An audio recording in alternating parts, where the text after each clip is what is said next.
Today, we're diving into the exciting world of fashion business. If you ever dream of starting your own shirt clothing line, you're in the right place. I'll guide you through the process step by step, so let's get started.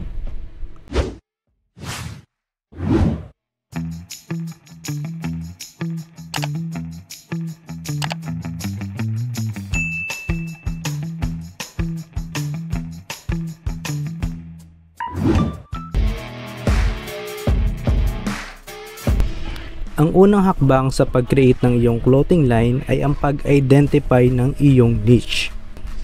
Niche refers to the specific segment of the market that your clothing line will cater to. What makes your shirts unique? Who is your target audience? Spend some time to research current trends at tukuyin ang mga space sa market na pwedeng punuan ng mga designs mo. Magbibigay ako ng some example of niche for clothing line. First one is anime.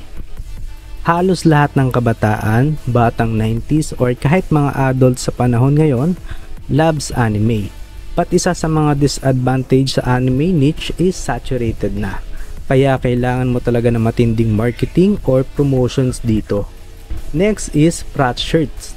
Lahat ng members ng fraternities loves wearing frat shirt to support their organization at lagi pa silang may events at anniversary celebration. Napakaraming pwedeng maging niche for clothing line. Kaya inuulit ko, spend some time to research current trends. Once you identified your niche, it's time to get creative.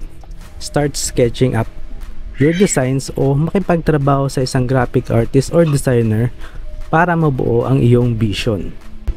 Remember to consider factors like fabric choice, printing techniques, at sizing options. For fabric choice, nasa iyo yan kung gusto mo order ka na lang ng bulk na ready-made ng shirts like Gildan, Fruit of the Loom, and Pro Club shirts. And pwede ka mag-direct sa mga patahian. If you want your clothing brand looks premium, syempre gagamit ka ng high quality shirts dyan.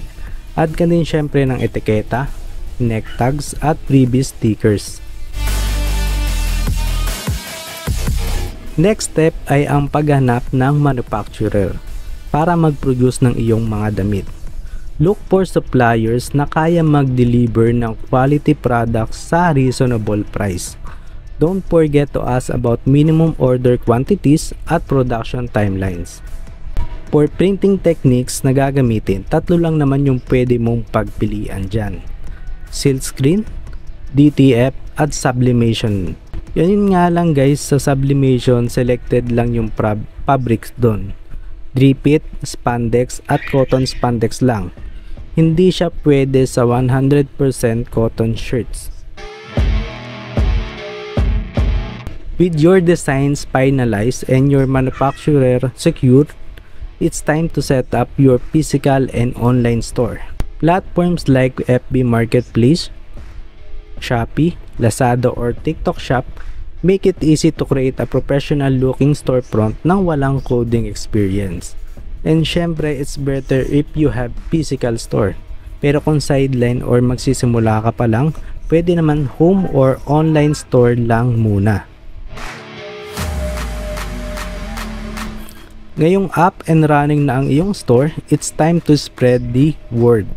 Utilize social media platforms like Instagram, Facebook, TikTok at Pinterest to showcase your designs at makipag-engage sa mga potential customers. Consider running promotions or collaborating with influencers kung may bigger budget ka.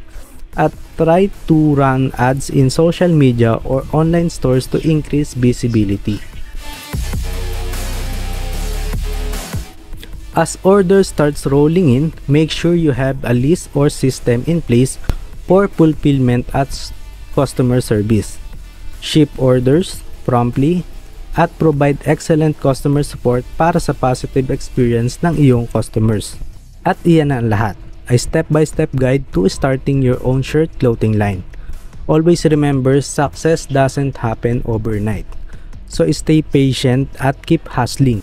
If you found this video helpful, don't forget to like, comment, at subscribe para sa mas marami pang content. Thanks for watching at best of luck sa iyong journey.